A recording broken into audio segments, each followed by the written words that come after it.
ಈಗ ಆಪರೇಷನ್ ಸಿಂಧೂರ ಮುಂದುವರಿತಾ ಇದೆ. ಪಾಕಿಸ್ತಾನ ವಿಲವಿಲ ಅಂತಿದೆ. ಬಟ್ ಪಾಕಿಸ್ತಾನದಲ್ಲಿರುವಂತಹ ಮಾಧ್ಯಮಗಳು ಮಾತ್ರ ಅಲ್ಲಿ ಜನ ಎಲ್ಲ ಓಡ್ತಾ ಇರೋವಂಥದನ್ನೆಲ್ಲ ವಿಡಿಯೋ ತೋರಿಸ್ಬಿಟ್ಟು ಏನೂ ಆಗಿಲ್ಲ ಅಂತ ಹೇಳಿ ತಮ್ಮನ್ನು ತಾವು ಡಿಫೆಂಡ್ ಮಾಡ್ಕೊಳ್ತಾ ಇದ್ದಾರೆ. ಭಾರತದ ಸರಣಿ ದಾಳಿಗೆ ಪತರುಗುಟ್ಟು ಹೋಗಿದೆ ಪಾಕಿಸ್ತಾನ.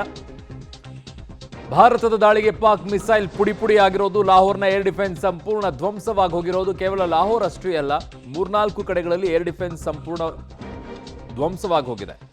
ಒಂದು F-16, 2 JF-17 ಯುದ್ಧ ವಿಮಾನ ಉಡೀಸ್ ಆಗಿರೋದು, 5 ಏರ್ ಡಿಫೆನ್ಸ್ ಸಿಸ್ಟಮ್, 50 ಮಿಸೈಲ್ಗಳನ್ನು ಫಿನಿಶ್ ಮಾಡಲಾಗಿದೆ. ಕುತಂತ್ರಿ ಪಾಕ್ ವಿರುದ್ಧ ಭಾರತದಿಂದ ಈಗ ತ್ರಿಯಸ್ತ್ರವನ್ನ ಪ್ರಯೋಗ ಮಾಡಲಾಗಿದೆ. ಏನಿದು ತ್ರಿಯಸ್ತ್ರ? ಅದರ ಡೀಟೇಲ್ ವರದಿಯನ್ನ ನಿಮ್ಮ ಮುಂದೆ ಇಡ್ತಾ ಇದ್ದೀವಿ, ನೋಡ್ಕೊಂಡು ಬನ್ನಿ. ಆಪರೇಷನ್ ಸಿಂಧೂರ ಕಂಟಿನ್ಯೂ. ಪಾಕ್ ವಿಲವಿಲ. ಭಾರತದ ಸರಣಿ ದಾಳಿಗೆ ಪತರುಗುಟ್ಟಿದ ಪಾಕಿಸ್ತಾನ. ಕೊಟ್ಟ ಮಾತು, ಇಟ್ಟ ಹೆಜ್ಜೆ. ಯಾವತ್ತೂ ಹಿಂದಕ್ಕೆ ಹೋಗಲ್ಲ ಅನ್ನೋದೇ ಭಾರತ ಮಣ್ಣಿನ ಗತ್ತು, ಗೈರತ್ತು. ಅಬ್ಬಬ್ಬಾ, ಏನ್ ದಾಳಿ! ದೀಪಾವಳಿ ದಿನ ರಾಕೆಟ್ ಬಿಟ್ಟಂಗಿತ್ತು ಪಾಕಿಸ್ತಾನದ ಮೇಲೆ ಭಾರತ ನಡೆಸಿದ ಆ ಡೆಡ್ಲಿ ಅಟ್ಯಾಕ್. ನಿನ್ನೆ ರಾತ್ರಿ ಭಾರತ ಅಕ್ಷರಶಃ ದೀಪಾವಳಿ ಆಚರಿಸಿದೆ. ಭಾರತ ಕೊಟ್ಟ ಕೌಂಟರ್ಗೆ ಪಾಕ್ ಗಿರಿಗಿಟ್ಲೆ ಹೊಡೆದು ಬಿಟ್ಟಿದೆ. ಹೌದು, ನಿನ್ನೆ ಭಾರತ ಮತ್ತು ಪಾಕಿಸ್ತಾನ ಸೇನೆ ಮಧ್ಯೆ ದೊಡ್ಡ ಮಟ್ಟದಲ್ಲಿ ಘರ್ಷಣೆಯಾಗಿದೆ. ಭಾರತೀಯ ನಾಗರಿಕರ ಮತ್ತು ನಮ್ಮ ಸೇನಾ ನೆಲೆಯನ್ನ ಟಾರ್ಗೆಟ್ ಮಾಡುತ್ತಿದ್ದ ಪಾಕಿಸ್ತಾನಿ ಯುದ್ಧ ವಿಮಾನವನ್ನ ಹೊಡೆದುರುಳಿಸಿದೆ. ಆಪರೇಷನ್ ಸಿಂಧೂರ ಪ್ರತಿಯಾಗಿ ಪಾಕಿಸ್ತಾನ ಭಾರತದ ನಾಗರಿಕರನ್ನ ಗುರಿಯಾಗಿಸಿಕೊಂಡು ದಾಳಿ ಮಾಡಿತ್ತು. ಪಾಕ್ನ ಈ ಕೃತ್ಯಕ್ಕೆ ಪೂಂಚ್ನಲ್ಲಿ ಭಾರತದ 15 ನಾಗರಿಕರು ಜೀವ ಕಳೆದುಕೊಂಡಿದ್ರು.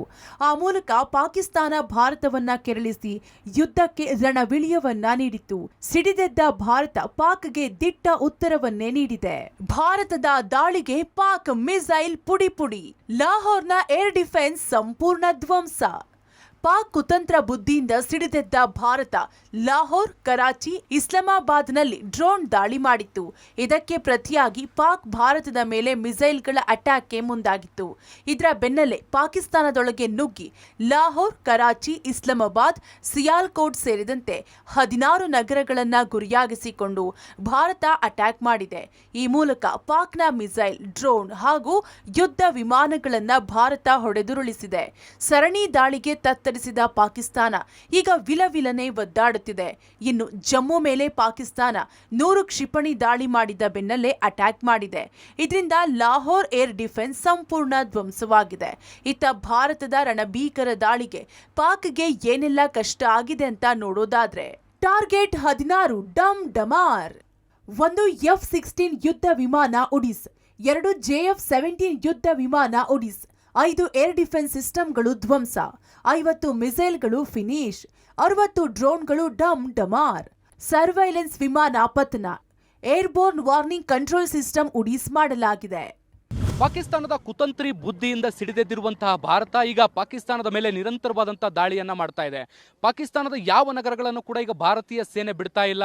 ಇಸ್ಲಾಮಾಬಾದ್, ಕರಾಚಿ, ಲಾಹೋರ್ ಸೇರಿದಂತೆ ಎಲ್ಲ ಪ್ರಮುಖ ನಗರಗಳ ಮೇಲೂ ಕೂಡ ದಾಳಿಯನ್ನ ಮಾಡಿ ಅಲ್ಲಿರುವಂತಹ ಸೇನಾ ನೆಲೆಗಳನ್ನು, ಆಸ್ತಿ ಪಾಸ್ತಿಗಳನ್ನು ಧ್ವಂಸ ಮಾಡುವ ಮೂಲಕ ಪ್ರತೀಕಾರವನ್ನು ಕೂಡ ತೀರಿಸಿಕೊಳ್ಳುವಂಥ ಕೆಲಸವನ್ನು ಕೂಡ ಮಾಡ್ತಾ ಇರುವಂಥದ್ದು. ನಿನ್ನೆ ಏಕಾಏಕಿ ಭಾರತದ ಮೇಲೆ ದಾಳಿಯನ್ನ ಮಾಡಿದಂತಹ ಪಾಕಿಸ್ತಾನ ಇಲ್ಲಿ ಭಾರತದಲ್ಲಿರುವಂತಹ ಪ್ರಮುಖ ಆಸ್ತಿ ಪಾಸ್ತಿಗಳ ಮೇಲೆ, ವಿಮಾನ ನಿಲ್ದಾಣಗಳ ಮೇಲೆ ದಾಳಿಯನ್ನು ನಡೆಸುವಂತ ಪ್ರಯತ್ನವನ್ನ ಮಾಡಿತ್ತು.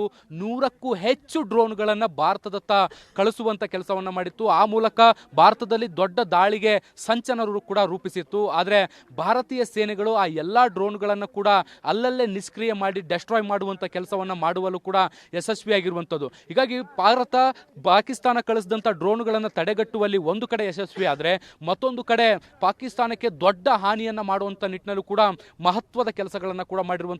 ಮತ್ತೆ ನಿರಂತರವಾದಂಥ ದಾಳಿಯನ್ನ ಮಾಡುವ ಮೂಲಕ ಪಾಕಿಸ್ತಾನಕ್ಕೆ ನೇರ ಎಚ್ಚರಿಕೆ ಕೊಡುವಂತ ಕೆಲಸವನ್ನ ಮಾಡಿದೆ. ಕುತಂತ್ರಿ ಪಾಕ್ ವಿರುದ್ಧ ಭಾರತದ ತ್ರಿಯಸ್ತ್ರ. ನೌಕಾ ದಾಳಿಗೆ ತತ್ತರಿಸಿದ ಪಾಕ್ನ ಕರಾಚಿ. ಇನ್ನು ನರಿಬುದ್ಧಿ ಪ್ರದರ್ಶಿಸಿದ ಪಾಕ್ ವಿರುದ್ಧ ಭಾರತ ತ್ರಿಅಸ್ತ್ರಗಳನ್ನ ಬಳಸಿದೆ. ಪಾಕಿಸ್ತಾನದ ವಿರುದ್ಧ ದಶ ದಿಕ್ಕುಗಳಲ್ಲೂ ಭಾರತ ದಾಳಿ ಮಾಡಿದೆ. ಇನ್ನು 1971ರ ನಂತರ ಮೊದಲ ಬಾರಿಗೆ ಕರಾಚಿಯ 15 ಕಡೆಗಳಲ್ಲಿ ನೌಕಾ ದಾಳಿ ಮಾಡಲಾಗಿದೆ.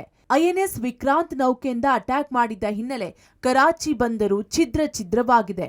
ವಿಶ್ವದ 10ನೇ ಅತಿ ದೊಡ್ಡ ಹಡಗು ಎಂದೇ ಖ್ಯಾತಿ ಪಡೆದಿರೋ INS ವಿಕ್ರಾಂತ್ ದಾಳಿಗೆ ಕರಾಚಿ ಬಂದರು ನಾಮವಶೇಷವಾಗಿದೆ. ಇದಿಷ್ಟೇ ಅಲ್ಲದೆ ಪಾಕ್ ಪ್ರಧಾನಿಗೂ ಬಾಂಬ್ ದಾಳಿಯ ರುಚಿ ತೋರಿಸಲಾಗಿದೆ. ಪಾಕ್ ಪ್ರಧಾನಿ ನಿವಾಸದ ಬಳಿಯೇ ಭಾರತ ದಾಳಿ ಮಾಡಿದೆ. ಇದರಿಂದ ಬೆದರಿದ ಶೆಹಬಾಜ್ ಶರೀಫ್ ದುಬೈಗೆ ಪಲಾಯನವಾಗಿರೋ ಶಂಕೆ ವ್ಯಕ್ತವಾಗಿದೆ. ಭಾರತದ ದಾಳಿಗೆ ಪಾಕಿಸ್ತಾನ ವಿಲವಿಲ ಅಂತ ಒದ್ದಾಡ್ತಾ ಇದೆ. ಕರಾಚಿಯ 15 ಭಾಗಗಳಲ್ಲಿ ದಾಳಿ ಮಾಡಿರುವಂತಹ ನೌಕಾಪಡೆ ಕರಾಚಿಯ ಬಂದರನ್ನ ಛಿದ್ರ ಮಾಡಿದೆ. ಪಾಕಿಸ್ತಾನದ ಪ್ರಧಾನಿ ಇರುವಂತಹ 20 ಕಿಲೋಮೀಟರ್ ದೂರದಲ್ಲಿಯೇ ಭಾರತ ಸ್ಫೋಟ ಮಾಡಿದೆ. ಈ ಒಂದು ದಾಳಿಯಿಂದ ಹೆದರಿದಂತಹ ಪಾಕಿಸ್ತಾನದ ಪ್ರಧಾನಿ ದುಬೈಗೆ ಹೋಗಿದ್ದಾರೆ ಅನ್ನುವಂತಹ ಮಾಹಿತಿ ಕೂಡ ಲಭ್ಯವಾಗಿದೆ. ಪಾಕಿಸ್ತಾನದ ಹಲವು ನಗರಗಳಲ್ಲಿ ಭಾರತದ ದಾಳಿಗೆ ಕಂಪ್ಲೀಟ್ ಆಗಿ ಜನ ಕೂಡ ಬೆಚ್ಚಿ ಬಿದ್ದಿದ್ದಾರೆ. ಪಾಕಿಸ್ತಾನದ ಸೇನೆ ಕೂಡ ಗಡಗಡ ಅಂತ ನಡುಗ್ತಾ ಇದೆ. ಈ ಮೂಲಕವಾಗಿ ಭಾರತದ ದಾಳಿಗೆ ಸಂಪೂರ್ಣವಾಗಿ ಪಾಕಿಸ್ತಾನದ ಸೇನೆ ನೆಲಕಚ್ಚಿದಂತಾಗಿದೆ. 29 ನಗರಗಳನ್ನ ಟಾರ್ಗೆಟ್ ಮಾಡಿದ್ದ ಪಾಕ್ನ ಪ್ಲಾನ್ ವಿಫಲ ಮಾಡಿದ ಭಾರತ. ಇನ್ನೊಂದು ಸ್ಫೋಟಕ ಮಾಹಿತಿ ಅಂದ್ರೆ ಪಾಕಿಸ್ತಾನ ಭಾರತದ 29 ನಗರಗಳನ್ನ ಟಾರ್ಗೆಟ್ ಮಾಡಿತ್ತು ಎಂಬ ವಿಚಾರ ಬೆಳಕಿಗೆ ಬಂದಿದೆ. ಅದ್ಯಾವಾಗ ಕ್ಷಿಪಣಿ ದಾಳಿಗೆ ಮುಂದಾಯಿತು, ಸಿಡಿದೆದ್ದ ಭಾರತ ತಕ್ಕ ಶಾಸ್ತಿ ಮಾಡಿದೆ. ಹಾಗಾದ್ರೆ ಪಾಕ್ ಟಾರ್ಗೆಟ್ ಮಾಡಿದ್ದ ಆ 29 ನಗರಗಳ್ಯಾವುವು ಅಂತ ನೋಡೋದಾದ್ರೆ 29 ನಗರಗಳೇ ಟಾರ್ಗೆಟ್: ಜಮ್ಮು, ಸಾಂಬಾ, RS-ಪುರ, ಅರ್ನಿ, ಶ್ರೀನಗರ, ಬರಾಮುಲ್ಲಾ, ಉರಿ, ಕುಪ್ವಾರ, ಪಠಾಣ್ಕೋಟ್, ಅಮೃತ್ಸರ್, ಜಲಂಧರ್, ಹೋಶಿರ್ಪುರ್, ಮೊಹಾಲಿ, ಚಂಡೀಗಢ, ಗುರುದಾಸ್ಪುರ, ಸಂಗ್ರೂರ್, ಬರ್ನಾಲಾ, ಬತೀಂದ್ರ, ಪಂಚಕುಲ, ಬರ್ಮಾರ್, ಜೈಸಲ್ಮೇರ್, ಜೋಧ್ಪುರ್, ಬಿಕನೇರ್, ಶ್ರೀ ಗಂಗಾನಗರ, ಕುಚ್, ಬನಸ್ಕತ್ ಈ ನಗರಗಳನ್ನ ಟಾರ್ಗೆಟ್ ಮಾಡಿತ್ತು. ಆದ್ರೆ ಭಾರತ ಕೊಟ್ಟ ಏಟಿಗೆ ಪಾಕ್ ಪತರುಗುಟ್ಟಿ ಹೋಗಿದೆ. ಪಾಕಿಸ್ತಾನ ಭಾರತದ 29 ನಗರಗಳನ್ನು ಟಾರ್ಗೆಟ್ ಮಾಡಿತ್ತೆನ್ನುವಂಥ ಸ್ಫೋಟಕ ಮಾಹಿತಿ ಈಗ ಹೊರಬಿದ್ದಿರುವಂಥದ್ದು. ಅದರಲ್ಲಿ ಪ್ರಮುಖವಾಗಿ ಜಮ್ಮು ಕಾಶ್ಮೀರ ಜೊತೆಗೆ ಪಠಾಣ್, ಜಲಂಧರ್ ಈ ರೀತಿಯಾಗಿ 29 ನಗರಗಳನ್ನು ಟಾರ್ಗೆಟ್ ಮಾಡಿ ದಾಳಿ ಮಾಡಬೇಕು ಅಂತೇಳಿ ಪ್ಲ್ಯಾನ್ ಮಾಡಿತ್ತು. ಆದರೆ ಆ ಒಂದು ಪ್ಲ್ಯಾನ್ಗೆ ಭಾರತೀಯ ಸೇನೆ ತಕ್ಕ ಶಾಸ್ತಿಯನ್ನು ಮಾಡಿದೆ. ಏನೆಲ್ಲ ಮಿಸೈಲನ್ನು ದಾಳಿ ಮಾಡಿತ್ತು ಅದನ್ನು ಉಡಿಸ್ ಮಾಡುವಂಥ ಕೆಲಸ ಭಾರತೀಯ ಸೇನೆ ಮಾಡಿರುವಂಥದ್ದು. ಇದುವರೆಗೂ ಪಾಕಿಸ್ತಾನ ಮಾಡಿರುವಂಥ ದಾಳಿ ಯಾವುದು ಕೂಡ ಸಫಲ ಆಗಿಲ್ಲ, ಎಲ್ಲವೂ ಕೂಡ ವಿಫಲ ಆಗಿದೆ. ಅಷ್ಟರ ಮಟ್ಟಿಗೆ ಭಾರತೀಯ ಸೇನೆ ಅತ್ಯಾಧುನಿಕ ತಂತ್ರಜ್ಞಾನದಿಂದ ಒಳಗೊಂಡಂಥ ಶಸ್ತ್ರಾಸ್ತ್ರಗಳಿಂದ ದಾಳಿಯನ್ನು ಮಾಡಿರುವಂಥದ್ದು. ಪಾಕಿಸ್ತಾನದ ಮಿಸೈಲ್ಸ್ಗಳನ್ನು ಉಡಿಸ್ ಮಾಡಿದೆ. ಈ ರೀತಿ 29 ನಗರಗಳನ್ನು ಏನು ಟಾರ್ಗೆಟ್ ಮಾಡಿತ್ತು ಎಲ್ಲವೂ ಕೂಡ ವಿಫಲವಾಗಿದೆ. ಒಟ್ಟಾರೆ ಇರಲಾರದವರು ಇರುವೆ ಬಿಟ್ಕೊಂಡ್ರು ಎಂಬಂತಾಗಿದೆ ಪಾಕಿಸ್ತಾನದ ಸ್ಥಿತಿ. ಯಾರಿಗೆ ಹೇಳೋಣ ನಮ್ ಪ್ರಾಬ್ಲಮ್ ಅಂತಿದೆ ಶತ್ರು ರಾಷ್ಟ್ರ Pakistan. News desk, public TV.